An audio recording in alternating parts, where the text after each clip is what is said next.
I'm Greg. I'm Felicia. And we are SCT Adventures. And on today's episode of SCT Adventures and whoever else we can drag into this crazy thing, we're going to be talking about our latest cruise on the Carnival Freedom. And we're going to be talking about the things that we kind of liked about it and the things that we kind of didn't. I was waiting for her to jump in there and see if she was going to help me out. But yeah, there were some things about it that we really liked about it. And then there were some things that I kind of didn't like. She didn't have anything that she really didn't like. Or we're just kind of similar in our similar dislikes. Yeah. So anyway, we're going to cover just a few things, but right off the top, right at the top of the or whatever I'm trying to say. Anyway, at the outset, let's just put it this way. Outset? Okay. Why do you always try to correct me whenever I'm trying to talk in a video? She does this every time. But let me just say this.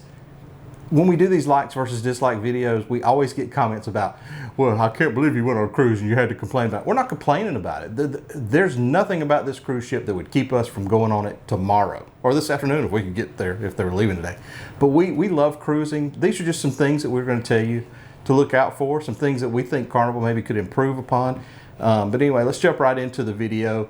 If you haven't subscribed to our channel and you get some value out of this video, please go up and hit that subscribe button and click the notification bell. We would greatly appreciate it.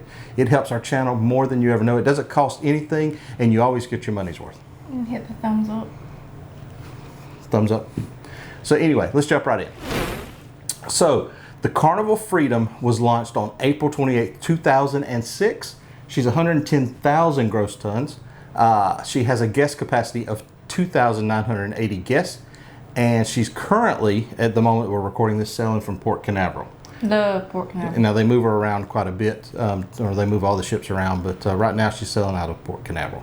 So we're going to start out with giving you the bad first, which is not really bad. These are the dislikes, the things that we think they could improve upon a little bit. So we're going to disagree a little bit about this, but this will be my first one, which is the decor of the ship. Now, whenever we started researching the Freedom, we do this on every cruise that we go on. We scour YouTube to kind of get the layout of the ship before we cruise. And I noticed this right off the bat when I started watching other people's YouTube videos, is the fake wood paneling look of the ship. I'm just not a fan of it. She's like, I don't know. It's something about it going through there.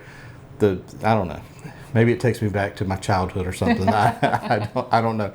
But something about that fake wood paneling that I didn't like. That was kind of... well, yeah, it makes sense why I like it. Yeah, something about that stuff. I'm just not a fan of it. It hits you as soon as you walk off the gangway and onto the ship and into the atrium. It's right there. Hit you in the face.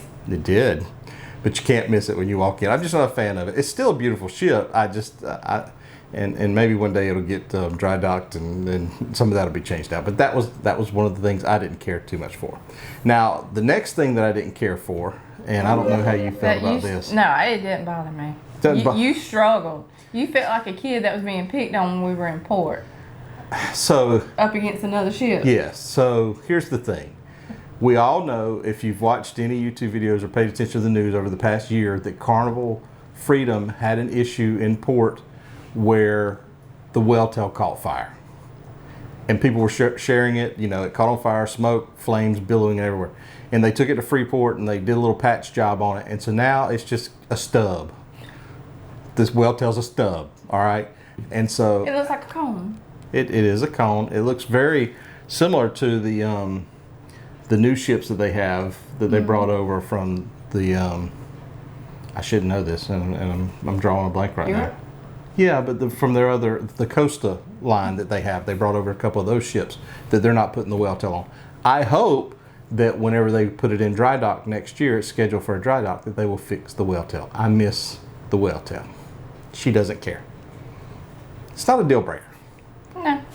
But along those same lines, when they put it in dry dock next year, it brings up my third thing that I didn't really, that I missed about this ship, that I've gotten used to on the other ships that we've sailed. We've cruised 7 times now since last year, and we've gotten used to the new livery. I like the blue paint scheme, the red, white, and blue on the paint scheme, and the Freedom doesn't have it yet. So it could use some updates between the livery, fixing the well tail.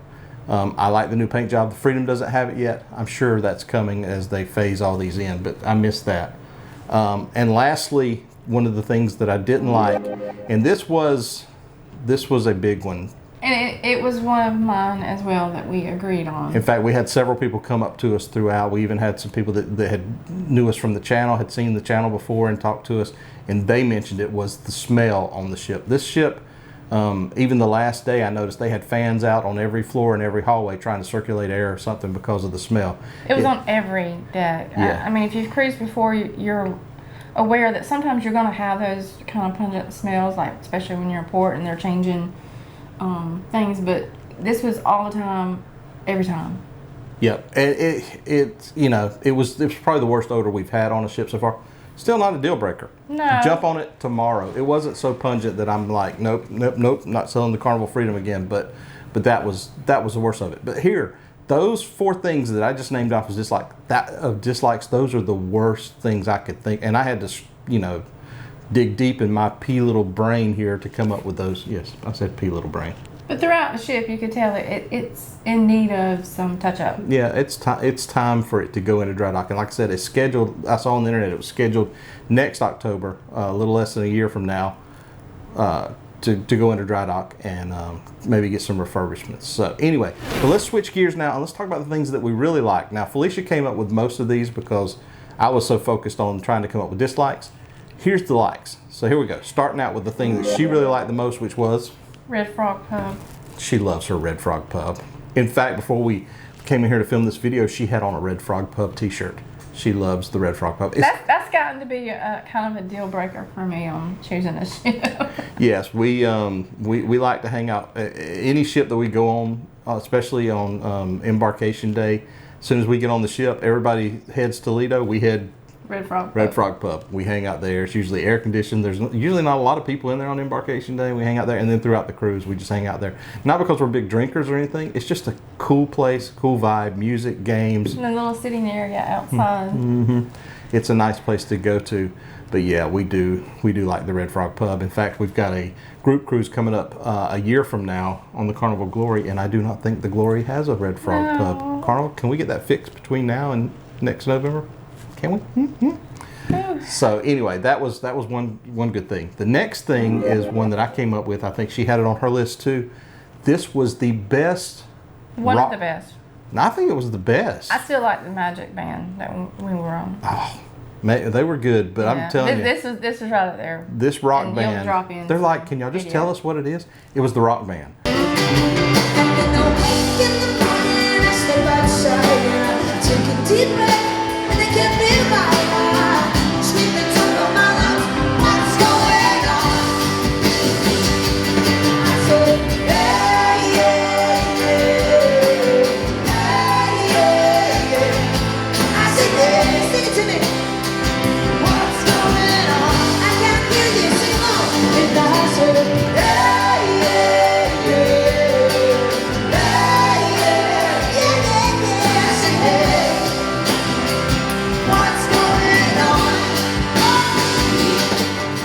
The rock band on the Freedom this time, and I know they change them out. They have like 3-6 month contracts, so by the time you get on, it may not be the same band.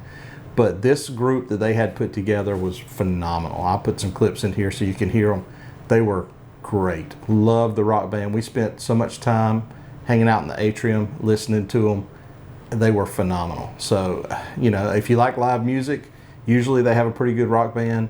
Does 80s, 70s, 80s, whatever kind of music you like at some point during the cruise. There'll be something for you with that group of people that play that kind of music. But anyway, that brings us up to talking about the atrium and listening to them there. This was something that Felicia brought up, was the layout of the ship. The atrium was part of it. This is a Conquest class ship. We've been on. Love Conquest. Yes, we've been on several Conquest class ships. We could probably go around with our eyes closed by now. I like that. The layout of the ship's easy to get to. Once you realize there's a couple of decks that you can't get from the front to the back of the ship. That's really messed me up. Yeah, but other than that, you learn your way around this Conquest class ship. But in the atrium, I like how they set it up so that the entertainment is floor level, and how they have the seating throughout the atrium there, so you can watch. Yeah, I mean, instead of having the band up. Yeah, it's easy to view. They're right there. They're right there at eye level, like she's saying. You can see them. I also like the fact that the several decks above in the atrium, that there's some seating you can also Yeah. sit up there. And it makes great whenever they do the 80s trivia or whatever it is, and get in there and gather around. It's just a great time. But that's the Conquest class ship for you. We just love this layout of ship. And lastly, the thing we're going to talk about is decor. I didn't like it. She loved the decor. She liked the purpley color of it, the little bulbs in the atrium, little round bulbs all the way around. So, see, I didn't like the decor of the ecstasy. See, I love the neon. I didn't. This messed God me up. rest the ecstasy. But yeah, the decor, she really liked the decor of the ship. So it just shows you that it's, you know, each to their own. yeah, you may like it, you may not like it, but it's not a deal breaker. So that brings us to the end of this video. The Freedom, would we sell on it again? Absolutely, we'd sell on it right now. In fact, give me a ticket. We'll get in the car and we'll head there right now. All the ships, just put us on a ship. We love it. The Freedom is a great ship. It also had we didn't put on there, and we didn't go, but specialty dining at Steakhouse. I heard good reviews on that. Yeah, I mean, we're only touching on the things that kind of stood out in our mind, but there is a lot of things about the Freedom that we didn't even scratch the surface. The shows, like she said, specialty dining. We didn't touch on the pools, the Serenity deck, all the things that Carnival's known for. All that stuff's great. These are just some things we wanted to pick out about likes versus dislikes for us. But hey, YouTube's a great resource for you. Go research all the videos that are out there on the Freedom. We've got a whole list of vlogs that we did on this cruise. And hey, check out all of our vlog series of all the cruises that we've been on. We would greatly appreciate it. Like we said, if you found this video helpful and useful, don't forget to hit subscribe, click the notification bell. And I'm Greg. I'm Felicia. And we appreciate you following along with Greg and Felicia and SCT Adventures and anyone else we can rope into this crazy thing. Hey guys, we'll see you next time.